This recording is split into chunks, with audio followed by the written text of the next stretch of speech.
Vote দেব কাকে? প্রশ্নটা অমূলক না।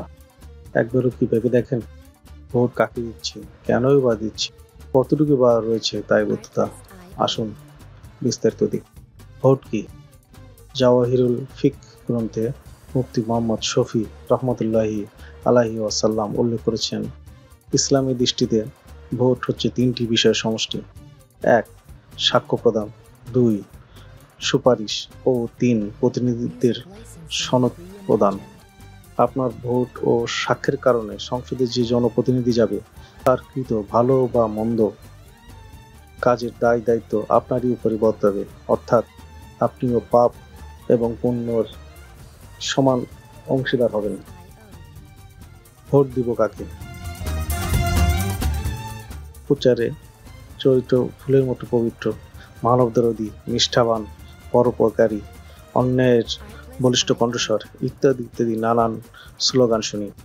শরীয়তে ইসলামিয়া যাকে ভালো এবং যোগ্য বলবে সেই প্রকৃত ভালো এবং যোগ্য, তাকেই ভোট দিতে হবে। বর্তমানে শরীয়তে ইসলামিয়া মাপকাঠিতে ভালো ও যোগ্য প্রাপ্তি পাওয়া অনেকটা দুঃসাধ্যই বটে।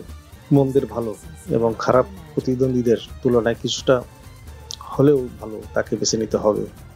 সূরা আন-নিসা ৮৫ নং আয়াতে বলা হয়েছে, যে ভালো সুপারিশ করবে সে তার নেকির ভাগী হবে, আর যে মন্দ সুপারিশ করবে সেও মন্দের হিস্সা পাবে।